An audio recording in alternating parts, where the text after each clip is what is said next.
ሰበር ዜና ከንቲባ አዳነች አቤቤ አስቸኳይ የካቢኔ ግምገማ ማድረጋቸው ታወቀ። በርካታ ባለስልጣናትን ለማሰርና በቁጥጥር ስር ለማዋል መወሰናቸው ታውቋል። በሌላ በኩል የመከላከያ ሰራዊት ለልዩ ኦፕሬሽን ወደ ትግራይ እንዲገባ መወሰኑን የሚገልጽ አንድ ጥብቅ መረጃ ሾልኮ ወጥቷል። የእስራኤል የስለላ ቢሮ ሞሳድ በበኩሉ ኢራን ዶናልድ ትራምፕን ለመግደል አደገኛ ሴራ እያዘጋጀች እንደሆነ ደርሼበታለሁ የሚል አስደንጋጭ ሪፖርት ይዞ ወጥቷል።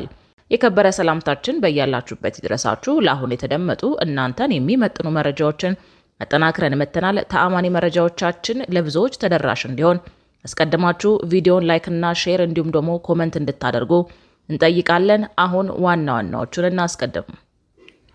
ጠቅላይ ሚኒስትር አብይ አህመድ ለከንቲባ አዳነች አቤቤ የሰጡትን ትዕዛዝ ተከትሎ ከንቲባ አስቸኳይ ግምገማ ማድረጋቸው ታወቀ። በርካታ የአዲስ አበባ ከተማ አስተዳደር ባለስልጣናት እንዲባረሩና አንዳንዶቹ እንዲታሰሩ ስለመወሰኑ ታውቋል። ያለ እጅ መንሻ አገልግሎት መስጠት አቁመዋል በሚል በሕዝብ ዘንድ በከፍተኛ ደረጃ በሚታሙት ተቋማት ላይ ያነጣጠረው የግምገማ ማዕበል ባለስልጣናቱን እያናወጣቸው ነው። ከስልጣን የሚነሱ ባለስልጣናት ስም ዝርዝርም ታውቋል። በዝርዝር የምታደምጡት መረጃችን ነው። በመጨረሻም አብይ ከባድ ውሳኔ አሳልፈዋል። ከብዙ ዓመታት በኋላ ጦሩ እንዲገባ አዘዋል። ህወሓት ተደጋጋሚ ትንኮሳ እየፈጸመብን ነው ሲሉ ከቀናት በፊት የተናገሩት ጠቅላዩ የመከላከያ ሰራዊት ለልዩ ኦፕሬሽንና ዘመቻ ወደ ትግራይ እንዲንቀሳቀስ ማዘዛቸው እየተሰማ ነው።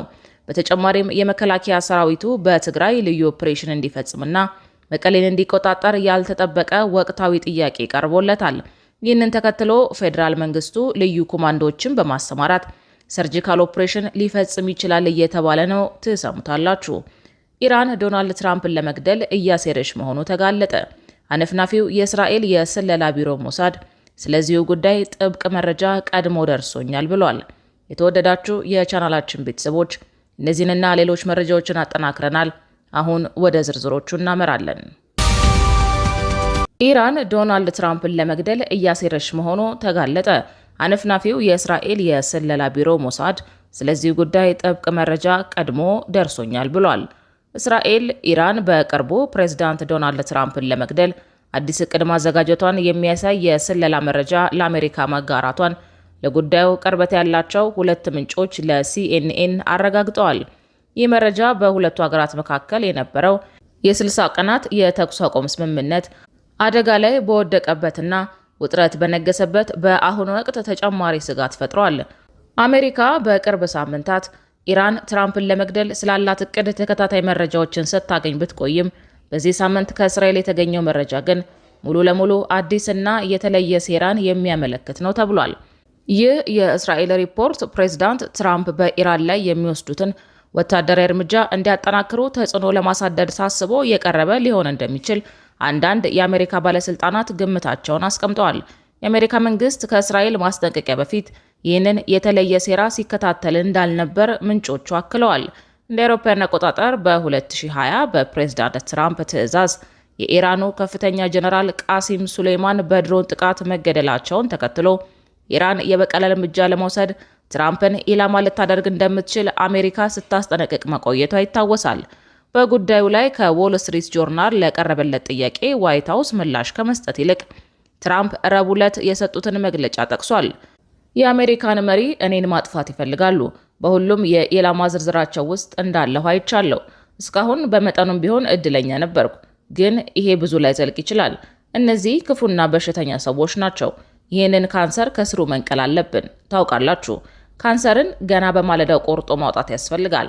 አሁን እየተሰማኝ ያለው ይሄው ነው ሲሉ ትራምፕ ለጋዜጠኞች ተናግረዋል። በሌላ በኩል ባለፈው ሳምንት መጨረሻ በጦርነቱ መጀመሪያ ላይ የተገደሉት የኢራን ጠቅላይ መሪ አያቶላህ አሊ ሀሚኒ የቀብር ስነ ስርዓት ላይ በርካታ ኢራናውያን የትራምፕን ሞት ሲመኙና ሲያሰሙ ተደምጠዋል። የእስራኤሉ ጠቅላይ ሚኒስትር ቤንያሚን ኔታንያሁ ትራምፕ ከኢራን ጋር እያደረጉት ባለው የዲፕሎማሲያዊ ጥረት ላይ ጥልቅ ጥርጣሬያቸውን የገለጹ ሲሆን በቅርቡም ከትራምፕ ጋር በዋሽንግተን እንደሚመክሩ ይጠበቃል። ምንም እንኳን ትራምፕ ከኢራን ጋር የነበረው የመግባቢያ ሰነድ አብቅቷል ቢሉም በሁለቱ ወገኖች መካከል ጥቃቶች ዳግም ቢያንሰራሩም ከትዕይንት ጀርባ የዲፕሎማሲያዊ ጥረቶች አሁንም እንደቀጠሉ አንድ የአሜሪካ ባለስልጣን ሐሙስ ዕለት አስታውቀዋል። ዋሽንግተንና ቴሄራን እስከ ነሐሴ አጋማሽ ድረስ አዲስ የኒውክሌር ስምምነት ላይ ለመድረስ እየሰሩ ይገኛሉ። ሐሙስ ምሽት ሊወሰዱ የታሰቡ ወታደራዊ እርምጃዎች ለዲፕሎማሲያዊ ሲባል ቢታገዱም በዩኤስኤስ አብርሃም ሊንከን የጦር መርከብ ላይ ያሉ አብራሪዎች አስፈላጊ ሆኖ ከተገኘ ጥቃት ለመሰንዘር የሚያስችላቸውን ልምምድ በማድረግና የመከላከያ በረራዎችን በማካሄድ ላይ ይገኛሉ። የመርከቧ አዛዥ ዳኒ ኪለር በሺዎች ለሚቆጠሩት የመርከቧ ባልደረቦች ሁኔታዎች እየተካረሩ መምጣታቸውን አሳውቀዋል።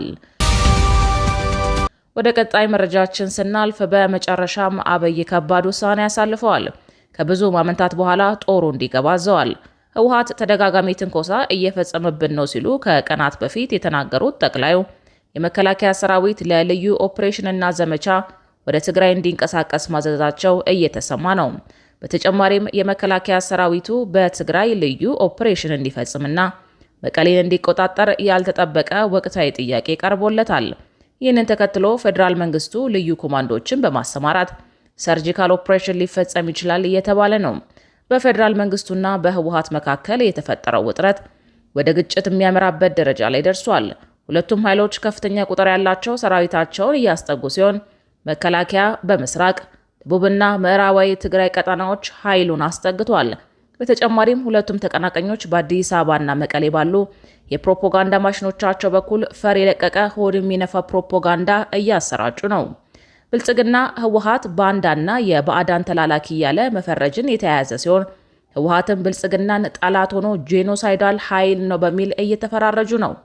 ይህም አካሄድ ሁለቱም ኃይሎች በሰራዊትም በሚዲያም ግንባር ለጦርነት እየተዘጋጁ መሆኑ አመላካች ነው።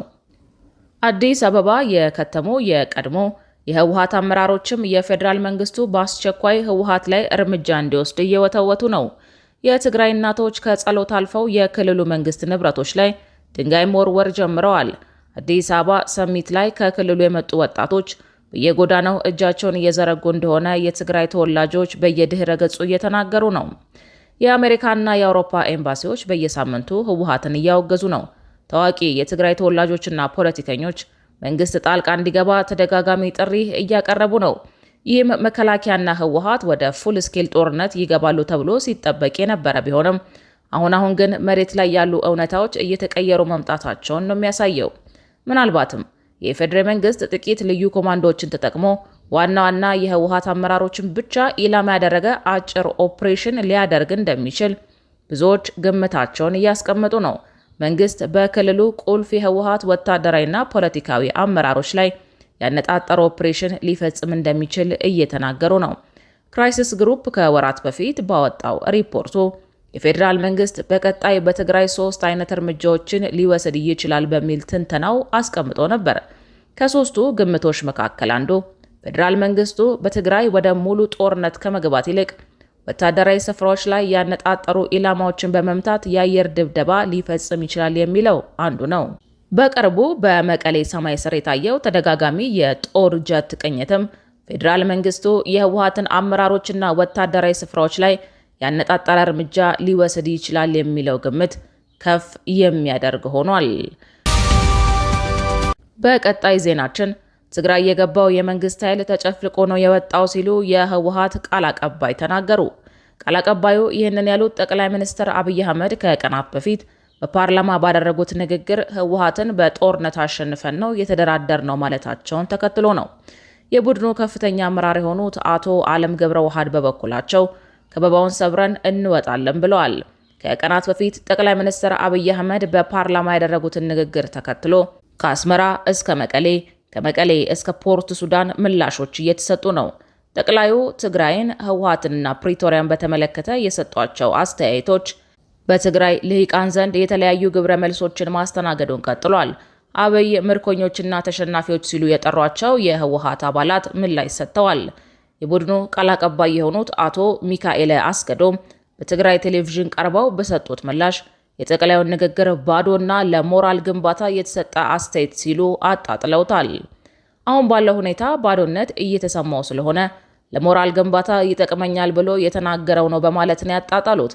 ቃል አቀባዩ በምላሻቸው ህወሓት እንደ ሻዕቢያ ያሉ የውጭ ኃይሎች የሚያዙት ወኪል ነው መባሉንም አስተባብለዋል።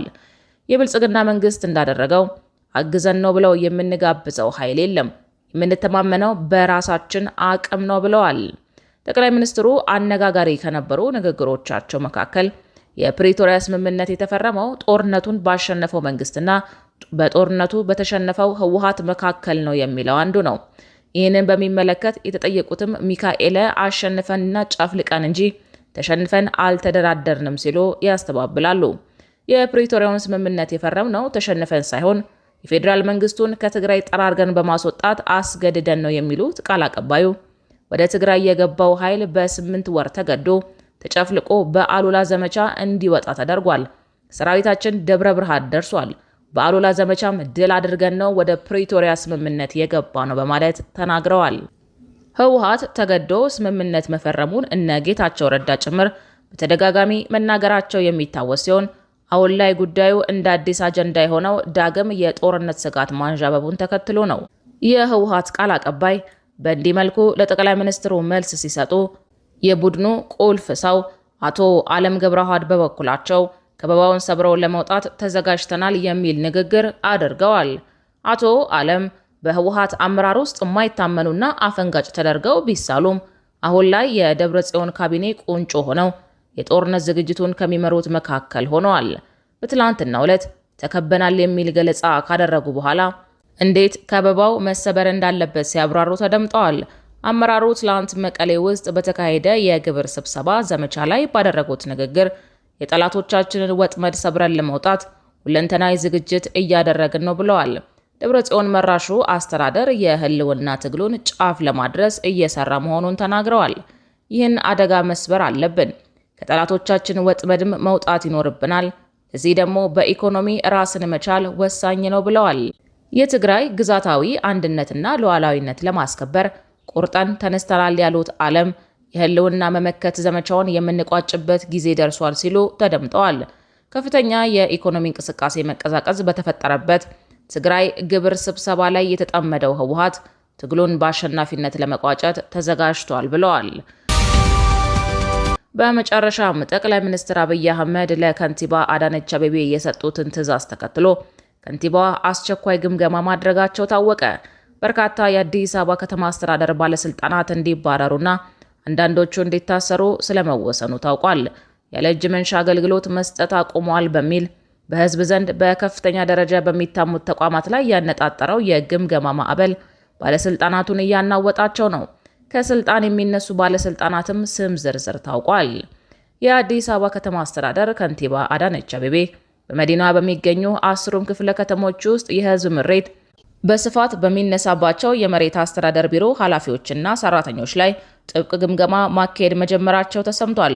ያለ እጅ መንሻ አገልግሎት መስጠት አቁመዋል በሚል በህዝብ ዘንድ በከፍተኛ ደረጃ በሚታሙት በእነዚህ ተቋማት ላይ ያነጣጠረው የግምገማ ማዕበል ባለፈው ሳምንት የተጀመረ ሲሆን በዚህም ሳምንት ቀጥሎ እንደሚገኝ ምንጮች አረጋግጠዋል።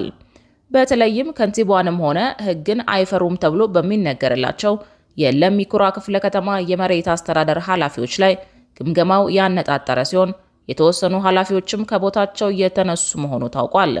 ይህ እርምጃ የመንግስትን አገልግሎት አሰጣጥ ለማሻሻል ያለመ ነው ቢባልም የከተማዋ ነዋሪዎች ግን በግምገማው ሂደትና በውጤታማነት ላይ መሰረታዊና ወሳኝ ቅሬታዎችን እያነሱ ይገኛሉ። የዚህ ዜና ቅኝት የሚያተኩረውም እዚሁ ክፍተት ላይ ነው።